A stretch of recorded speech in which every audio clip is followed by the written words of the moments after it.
ইশতিয়াক উদ্দিন এই আইডি থেকে আপনি লিখেছেন, কেউ না জেনে শিরক করলে সে মুশরিক হিসাবে গণ্য হবে কিনা। কেউ যদি না জেনে শিরক করেন, তারপরেও শিরকি, কিন্তু তিনি যখন জেনেছেন সাথে সাথে তিনি যদি তওবা করেন, ইস্তেগফার করেন এবং ফিরে আসেন, ইনশাআল্লাহ বিইذনিল্লাহ আল্লাহ তাআলার কাছে তিনি ক্ষমাপ্রাপ্ত হবেন।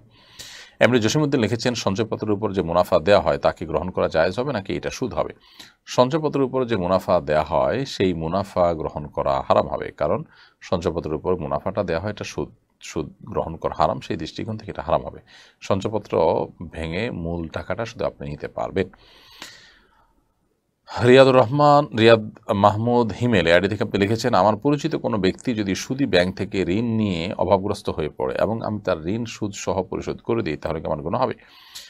তাকে সুদ থেকে মুক্ত করবার জন্য, সুদ থেকে সে তওবা করে ফিরে আসছে এবং এই ভুলে সে আর জড়াতে চায় না, সেই জায়গা থেকে যদি তাকে আপনি মুক্ত করেন, ইনশাআল্লাহ আপনার গুনাহ হবে না। বরং আপনি তাকে ঋণ মুক্ত করেছেন এবং সুদ থেকে বেরিয়ে আসার জন্য সাহায্য করেছেন, সেজন্য আশা করি যে আল্লাহ তাআলার কাছে আপনি আজর পাবেন। তবে তার যদি এমন হয় যে মাঝপথে আছে, কোনো কিস্তিতে কোনো কিছু নিয়েছেন, এখন ডাউন পেমেন্ট দিয়ে তিনি সুদমুক্ত হয়ে যেতে পারেন, যদি এরকম সুযোগ থাকে সেটা আপনি করবেন। এমনকি যদি সে সুযোগ নাই, তার ঋণের সময় শেষ হয়ে গেছে বা কিস্তি নয়, ঋণ দিয়েছেন মাসে মাসে সুদ জমে অনেক টাকা হয়ে গেছে, এখন সবগুলো তাকে দিতে হবে, যদি তিনি তার ভুল বুঝতে পারেন, সেখান থেকে ফিরে আসার সংকল্প করেন, তাহলে সেক্ষেত্রে ঋণ মুক্ত করবার জন্য আপনি তার এই টাকা পরিশোধ করে দিলে ইনশাআল্লাহ এটি আপনার জন্য জায়েজ হবে, কোনো গুণ হবে না।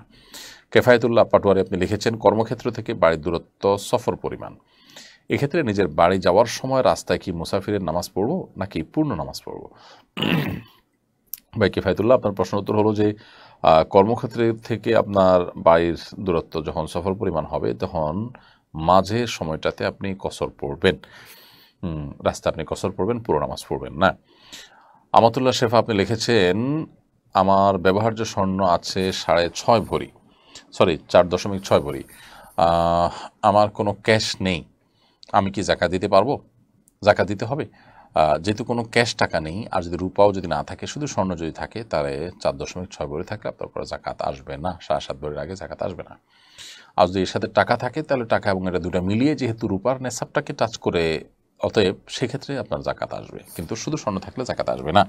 ধরুন 6.5 ভরি আছে, সাথে 10,000 টাকা আছে, তাহলে 10,000 টাকা এবং 6.5 ভরি উভয়টার মূল্যমান যোগ হবে, কারণ টাকা এটা স্বর্ণ বা রূপার যে কোনো রূপই হতে পারে, যেহেতু সর্বনিম্ন স্বর্ণের দাম, অতএব স্বর্ণের সাথে রূপার দাম যেহেতু সর্বনিম্ন, অতএব ওই টাকাটাকে রূপা ধরলে, তাহলে স্বর্ণ আর রূপা যখন মিশ্র থাকে, তখন উভয়টার মূল্যকে একত্র করে স্বর্ণ রূপার যে কোনো একটার মূল্য টাচ করলে জাকাত এসে যায়।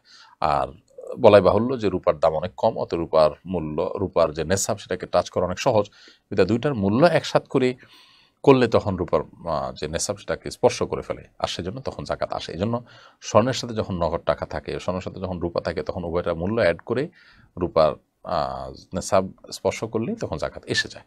আর শুধু স্বর্ণ থাকলে 7.5 ভরি জাকাত আসবে না। এমনি মাহাদি হাসান আপনি লিখেছেন, বাবা মারা যাওয়ার পর ভাইয়েরা ভালো ভালো জমি বিক্রি করেছে, এখন ভালো জমি বলতে শুধু বাড়ির জায়গাই আছে, পুনরায় এখন দাগে দাগে জমি চাচ্ছে, এমত অবস্থায় কি বাড়ি ভেঙে হলেও বন্ধুর জমি দিতে হবে?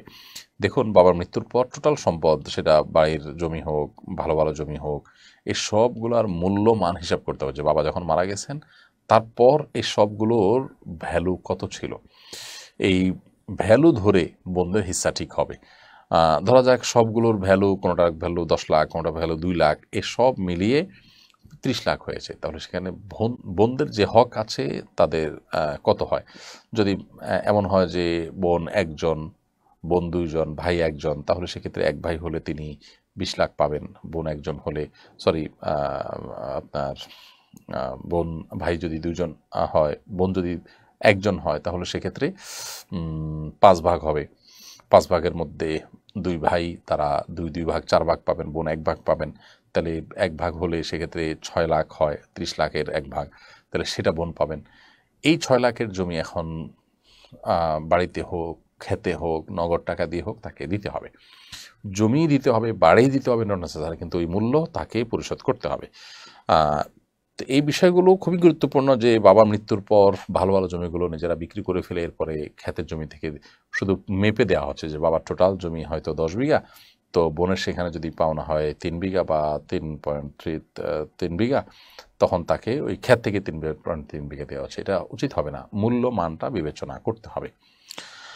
হৃদয় আইডি থেকে আপনি লিখেছেন, মাগরিবের জামাতের পরপর কি আসরের কাজা নামাজ আদায় করা যাবে? মাগরিবের জামাতের পরপর আপনি আসরের যদি কাজা নামাজ থেকে থাকে সেটা আদায় করতে পারেন, কিন্তু আসরের কাজা নামাজ